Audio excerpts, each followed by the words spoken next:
तो आइए हम खुदा के कलाम को सीखते हैं। कल की शाम हमने एक विषय शुरू किया था, वो विषय है सेफ हाउसेस, यानी सुरक्षित घर, यानी महफूज घर, या ऐसा कह लीजिए महफूज घराने या सुरक्षित परिवार या सेफ फैमिलीज। और हम सीख रहे थे कि मिस्र में एक रात ऐसे आने वाली थी, उस रात में मिस्र के जितने भी निवासी थे उनके घरों में मरी के दूत को उनके घरों में जाने की परमिशन थी।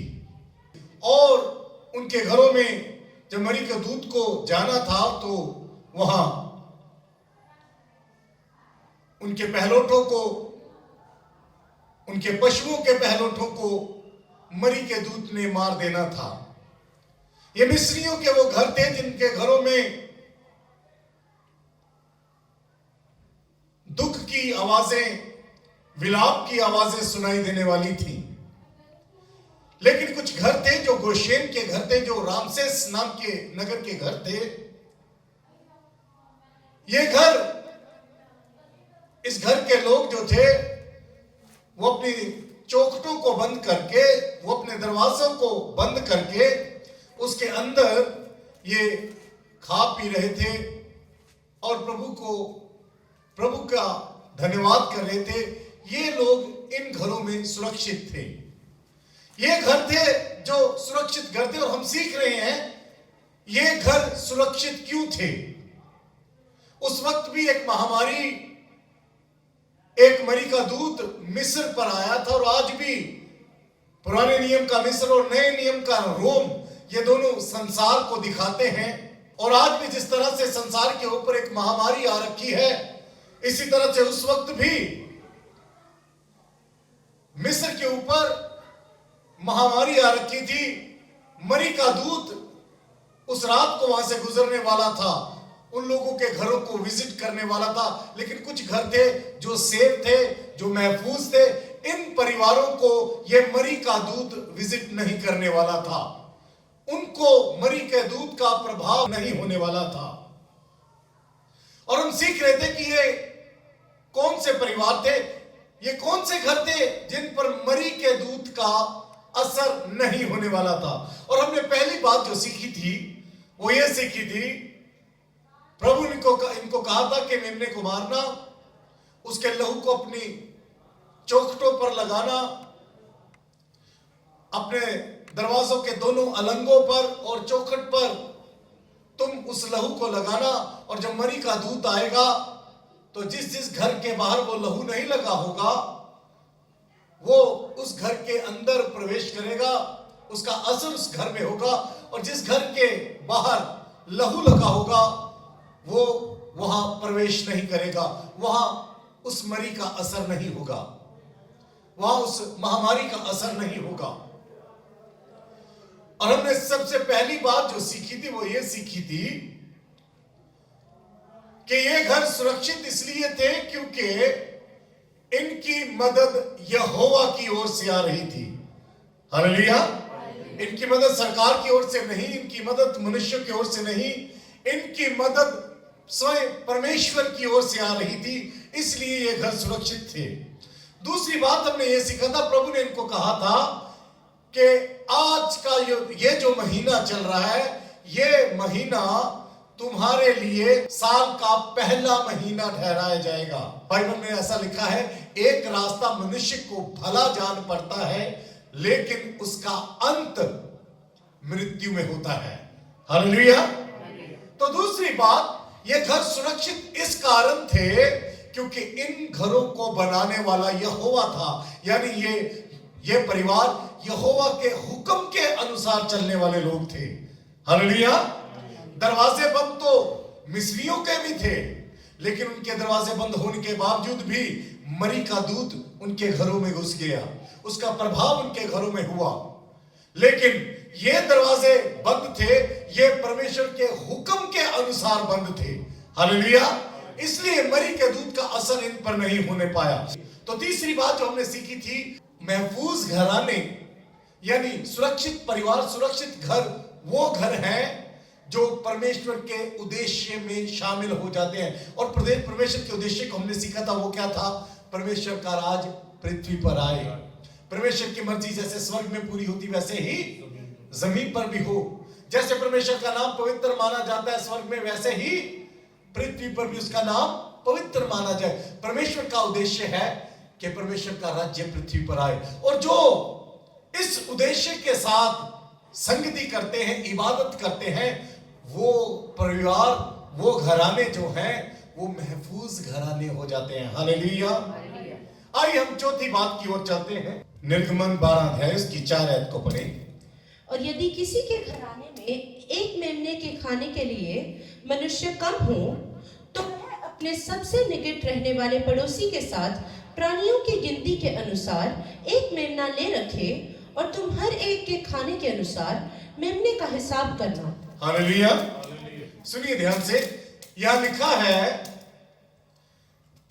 अपने अपने घराने के लिए एक एक मेमना लेना। हर एक घराना अपने लिए एक मेमना लेगा, और जिस घर के मेंबर्स का मैं दूसरे मेंबर्स को इनवाइट करेंगे, बुलाएंगे, और वो सब मिलकर एक मेमना लेंगे और उस मेमने को कुर्बान करेंगे। यानी प्रभु ने कहा कि जो लोग कम हैं, जो परिवार छोटे हैं, वो दूसरे छोटे परिवारों को अपने साथ मिलाएं, यानी संगति करें। क्या करें? संगति करें। वो आपस में संगति करें और संगति करें और मेमने को बलिदान करें, मेमने को कुर्बान करें।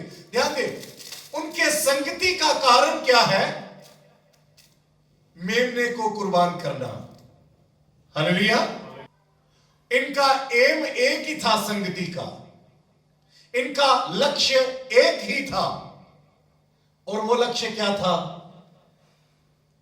मेमने को कुर्बान करना। हालेलुया। मेमने को कुर्बान करना, उसको खाना, और उसके खाने से पहले उसके लहू को अपने घर की चौखट पर लगाना। ये एक मन लोग थे, ये संगति तो करते थे, लेकिन इन सब के विचार अलग अलग नहीं थे। इन सब का संगति करने का उद्देश्य एक था। हालेलुया। और बाइबल में लिखा है, जहां दो जन एक मन होकर प्रार्थना करते हैं, वो जैसा पृथ्वी पर मांगते हैं, स्वर्गीय पिता उनके लिए वैसा कर देता है। हालेलुया। ये लोग संगति के लिए इकट्ठा हो रहे थे, और इनका उद्देश्य भी एक ही था।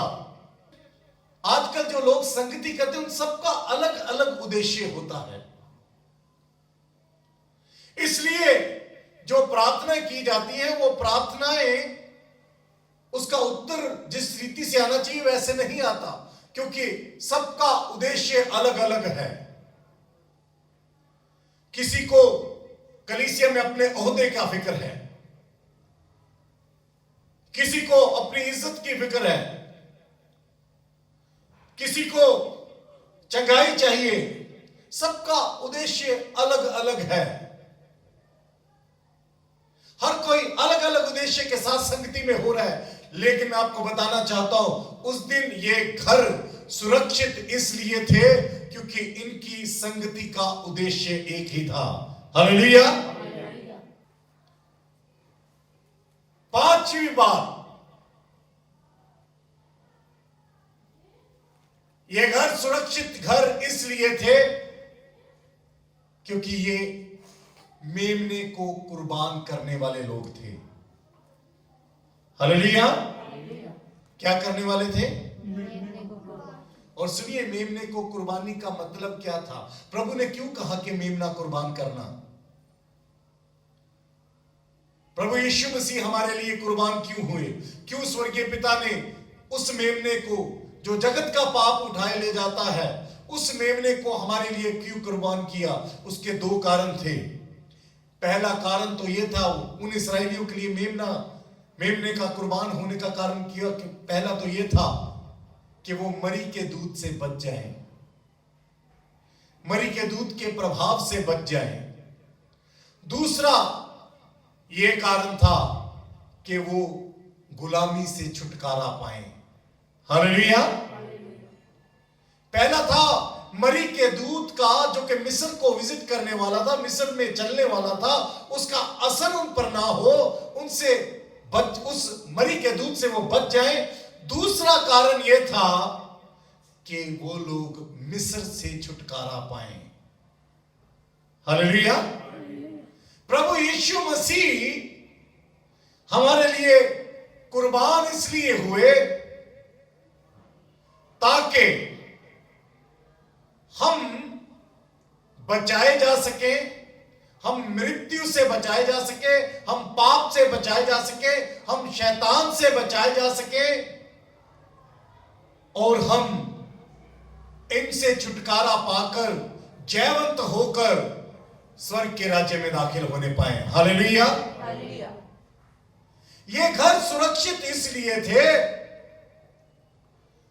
क्योंकि इनका मेमने की कुर्बानी का कारण छुटकारा पाना और बचाए जाना था। हालेलुया। प्रभु करे कि हम भी इन दिनों में वो सुरक्षित घरों में हम भी शामिल हो जाएं, उन महफूज घरानों में हमारा घराना भी शामिल हो जाए।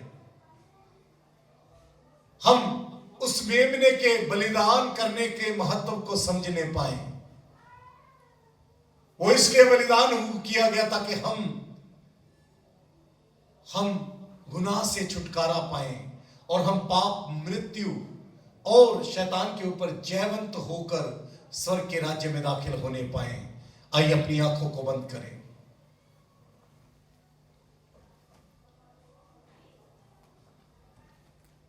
इस महफूज घरानों के बारे में जो इन दिनों में मनन चल रहा है, प्रभु हमें और गहराई में इस मनन के लेकर जाए, हम और अच्छे रीति से